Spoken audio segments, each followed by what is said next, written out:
Welcome back to another episode of Dad's Explaining Politics. Today we're together, I'm back home, so we won't have as many network difficulties as we sometimes have.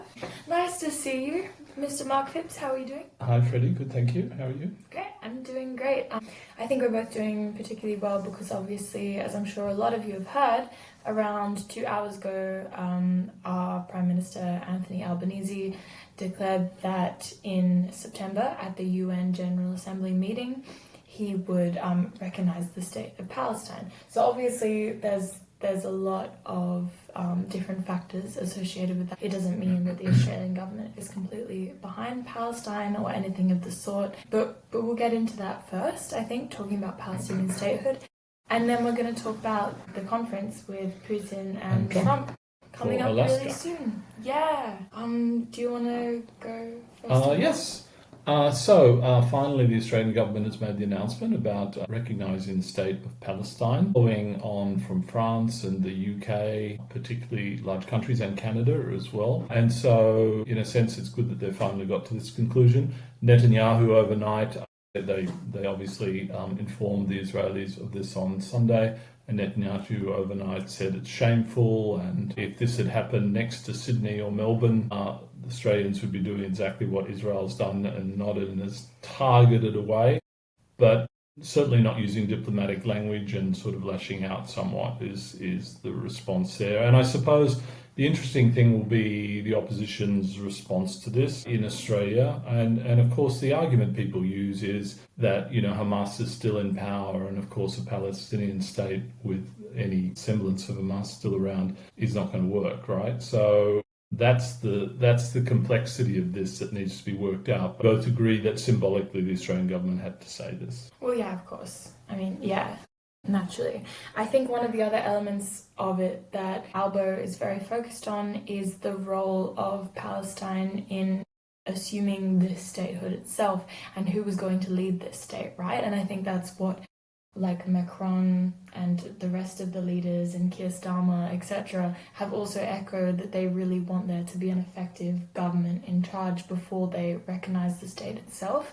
And I know it came as quite a surprise to some people that Albo got on the phone with Mahmoud Abbas, yes, who is the president of the Palestinian Authority, the Palestinian Liberation. Yeah, it's called the Palestinian Authority now. Yeah. But yeah, which is, I did a little deep dive into history, if you guys will stick with me and listen to where this came about from. So obviously, since Zionist Jews started buying up land and coming back to Israel and retaining a presence there started conflict between the two forces, etc. It came to the point where the US intervened a lot, and Palestine was able to come up with this Palestinian Authority. It had a government that governed fairly successfully, but Mahmoud Abbas, who is the current president, he retained power for far too long. He kept putting off elections when he was supposed to go to election because he was unsure he'd get voted in again. So, it became quite undemocratic at that point. And then there was a very crucial election in which Hamas won most of the legislative seats in the Gaza Strip, not throughout all of the Palestinian territories, so not in the West Bank, but won most of them in the Gaza Strip. So they basically decided that they were independent to the West Bank. Mahmoud Abbas, as the leader, often neglected the Gaza Strip going forward. I think he even imposed sanctions on the Gaza Strip, even as another Palestinian territory, because of the Hamas-led government there, because they used to have a relationship between their two parties, but then slowly it soured over time. And now he is in this position where he has near to no power, right? But I guess he's the one figurehead that the West can look to and ask, could he be the leader after Hamas is gone or eradicated, you could say. So there's a lot of important elements to this. It seems like an impossible situation. And yeah, that's really where it's standing. I don't know if you've seen what Susan Ley had to say in response. I didn't see that yet. No, I just saw that she has said things like she has recognized that there are starving children in Gaza, and I think that's more of a recognition than we would have gotten from any previous Liberal Party leader for a while. So yeah. No, that will be interesting, that whole thing. And the move forward for Palestine as well will also be interesting. What role the Arab League plays in this, and whether it's some sort of UN body or an Arab League defense scenario working with the Palestinian Authority to, rebuild the place and all of that. But this is, again, all academic when Israel is talking about taking over Gaza City at the moment. And so the real question is, will all this pressure on Israel change their behavior or not? My sense is, whilst the US supports Israel, it won't really change their behavior, is my sense. Yeah, I definitely agree with that. And it was interesting looking into the history of all this as well, is the fact that the Palestinian Authority actually had quite good negotiations and conversations with the leader before Netanyahu, his predecessor, and as soon as Netanyahu got into government, those conversations were basically taken off the table. So it really shows a large shift in the Israeli government and politics in general towards completely denying statehood and any Palestinian existence as a whole. I think we've also seen recently, obviously, the critical announcement from the War Cabinet saying that they're planning to take over all of Gaza. I know some Gazans had in response, what more are they trying to do? They already have military encamped all over the Gaza Strip. What more can they do? And that's the question, right? What more can they do to the around 1 million people who still remain in the Gaza Strip with no way to escape and no way to evacuate the space? And as this has happened, there has been a massive increase in settler violence in the West Bank as well, which is going unmonitored by the media because everyone's so focused on Gaza. So the West Bank now has Israeli settlers, contributing attacks 4 times a day on average towards the Palestinians who live there. So we'll see how that develops as well. And, it's becoming a really difficult conflict in those two focal points, not just in Gaza anymore. There's a huge protest in Israel against the government as well, just over the weekend. And so, again, it's fascinating how much of this strategy is based on Netanyahu wanting to stay in power, similar to Russia and Ukraine and Putin and such, versus what's right for Israel long term, because my view is the brand Israel has been seriously damaged around this, and as you would expect it to be when there's just these atrocities occurring, and there seems to be a denial of them from a communications point of view, which just is nonsensical.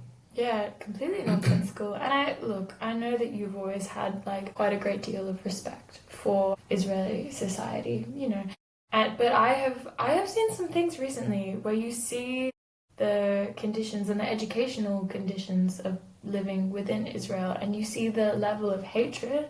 I don't know if other people have also seen this, just being spread on social media, stuff that you wouldn't have seen before. But the level of hatred from such incredibly young children, 6 years old, and they will see a Palestinian person, they will say, die, I want to kill you, you deserve to die. And I don't know, it's quite a fascinating look into how propaganda can really influence people's perspectives and, grow all this hate in such a turbulent country, right? But I also think you can't put yourself in a scenario where you live in a country which is surrounded by enemies. And, the October 7th attack, has severe implications on people's mental health and people's behaviour, etc. So it's difficult for us to put ourselves in that position because we haven't lived under that sort of constant siege forever. And I thought you were going down a little argument. You were saying you can't put yourself in other people's territories. I thought you meant that Israel couldn't have put themselves in that space and they shouldn't have made a state there. And I was quite shocked, to be honest, because that would be quite revolutionary for you. But yeah, no, obviously there's lots happening with that. And it's just heartbreaking to keep watching, and the world will remember this forever.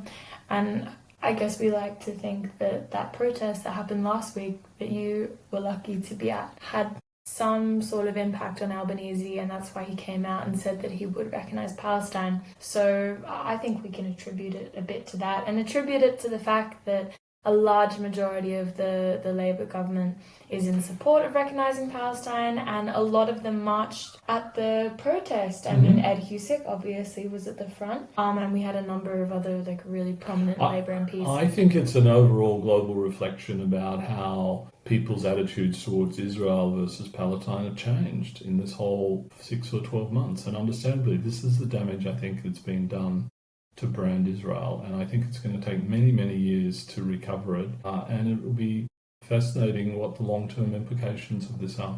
Yeah, definitely. And also, we just hope that everything works out. I know that's kind of a naive way to look at it, but that's what we're hoping. But even still, the other night we saw on the news people trying to fish, and the Israelis are stopping them fishing. They've destroyed the fishing boats and stuff like this so that they can, catch some food. It just seems insanely mean, and it's not just mean, it's just like they're trying just inhuman. Well, they're just trying to starve them, obviously. Yeah, it was just an example of that behaviour. So, well, what I find interesting as well is just like it's going to be a real reflection on the mainstream media at the end of all this, right? Because Al Jazeera has been reporting on that for like years. I've seen videos of that, of Palestinians getting killed for going out in their fishing boats for years. And now they're not even allowed to go out 100 meters. I don't think they're even allowed to get in the water. Before they weren't allowed to really fish commercially, but now they're not even allowed to leave the shore. So you see how this stuff just escalates. Absolutely. Shall we segue to the summit between Putin and Trump, which is going to be happening on Friday of this week, and that is going to be happening in Alaska, which is not too far from Putin to go. It's only 70 kilometers between the end of Russia and Alaska, so not far for him to travel. And I think because he's wanted by the International Criminal Court, the US doesn't recognize their authorities, so the US is a safe country for Putin to go to. Yeah, definitely. It is a remarkable difference as well in Trump's behavior towards Putin so far, right? He was giving him deadlines, he was calling him ridiculous. He was basically saying that the war had gone too far, really pushing against everything that Putin's been doing in Ukraine, and then suddenly there's been a massive switcheroo. And I wonder what prompted that. I would love to be a fly on the wall of some of the conversations that they've had together, because this is also a massive difference just in general of how the Western world has treated Putin and the Russian state in a long time, ever since they invaded Ukraine in 2012. And obviously the state was partitioned, etc., etc. The West has basically stopped Russia from coming to a lot of conferences, from engaging in diplomatic talks, etc., aside from ones about the war. So this is a big shift. I hope JD Vance has been in Europe, staying in the Cotswolds of all places with his family over summer, and met with David Lammy, the Foreign Secretary of the UK, and talked about the fact that Ukraine, there'll be a follow-on summit perhaps. I mean, there's talk that Zelensky might be an invite at the last minute to the Alaska summit. But hopefully Trump holds Putin to something, because the problem is this is beneficial for Putin to be seen meeting Trump and being brought in from the cold. Unless there's some change in behavior from the Russians, it sort of is what Putin wants, right? Just continue talking and delay the thing and continue fighting Ukraine, right? Time's sort of on their side, given they've got superior forces, etc. And so, again, fascinating national relations, because now everyone's thinking what's going to happen at the summit and all of that. No, it definitely is. I think I'll just say one thing about what you just said, that obviously Russia has a superior army. I mean, yes, I see elements of that, right? But I also think that there's been a lot of dissent in Russia as of recent. We don't see much of it, right? Because the media, it's really difficult for them to get out of the country and to tell everyone else what's going on. But I think that there has been a lot more discontent and a lot more maybe even hatred or denial of what Putin is doing to the country.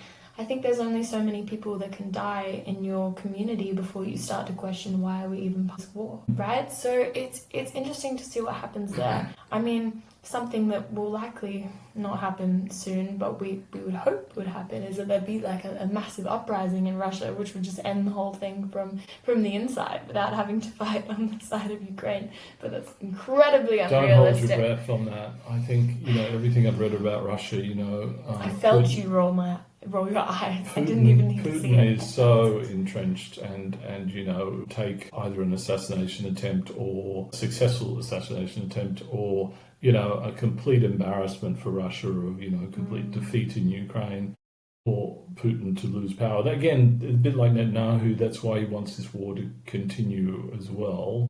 He wants a huge victory and he wants to take it up to NATO. So look, it'll be fascinating, whether something can be achieved. And Trump is already talking about exchanging of land. And then Zelensky said, we're not going to be giving land to invaders. And so he'll be in the bad books, etc., because, clearly there's got to be some compromise of land here. The big question is... I don't know about that, but actually. There is the reality of it. That has to happen, but there has to be security guarantees. So this whole thing of the remaining... There are no security guarantees that you can make with Russia. Well, the remaining part of Ukraine has to become part of NATO, in my view. That's what has to happen. That has to be part of this negotiation, right? So Russia gets part of Ukraine, and the rest is part of NATO. Ukraine should not have to give up I any agree. more land other than the land that has already been taken from them. Massive regions have already been taken from them. No, I agree. No more than that. I mean, Zelensky was making the land out that was annexed was already taken. No, but that was taken before. Ready. Crimea was, but Crimea. the Donbass and all of that I'm talking about. No, I know. That should not go to Russia. That's just giving them fuel to the fire. That's still a victory. That's still success in Putin's eyes. Every 10 years he can launch another conflict so we can gain another territory of Ukraine. If the rest of Ukraine becomes part of NATO, that's a win-win for both sides. I don't think NATO really means much anymore. Oh, it does. The full backing of the US, what does it mean? Well, it does have the backing of the US so long as the Europeans pay for all the weapons, which I know, but I can't see a scenario where the doorbell's they're now doing. If you hear that strange sound, that is our doorbell. Well, I just can't see a scenario in which Trump would still give them full backing if most of Ukraine remained in NATO. I think Trump would prefer a larger portion of Ukraine going to Putin, since Putin seems to be back in his good books again. I don't know about that. I don't think he's going to be defending Ukraine tooth and nail necessarily. But he certainly wants a resolution, and so the world wants a resolution. He wants a resolution because he wants to be seen as a Nobel Peace Prize winner. Yes, no other reason other than that. But he wants to defy all expectations, even as he's building concentration camps in his own country, the United States of America. He wants to be seen as a peace maker in other parts of the world. And another thing that's happened recently, which we'll just say just before we finish, is that between Armenia and Azerbaijan, he negotiated a peace deal, which is apparently years in the making, and the two leaders were incredibly... Because what did he agree to get this peace deal signed? What did he sign away from the Americans? What type of oil deal? What type of trade deal even? If everybody's happy, that's okay. So long as both sides are happy, and if the US is happy, that's a win, right? The world diplomacy is a difficult place, so I don't you've think got to count a win happy. as a win. If the two guys who happen to be the leaders of a country are happy, this is what you're saying. Leaders of both countries who are arguing with each other. I know, it doesn't mean anything about the actual people within the country who are suffering. All right, I know, but you assume that they're representing the people. That's another can of worms. That's crazy. If you don't assume that. You directly assume that most leaders are representing their people? Well, they have the right to, because they're the leader, right? How good a job they're doing, that's another matter. That's a topic for a full podcast. That's just democracy itself. That's most countries in the world are not democratic anymore. Fun fact, there has been a massive trend towards authoritarianism, and democracies have been falling by the second across the world. So that's an interesting thing to say from you. But let's leave it at that. Maybe for another podcast. And we will see you next week, and we should know a lot about what's happened by then. Yeah, have a great week, everyone. Thanks for listening. Thanks for listening. Bye. Bye, guys.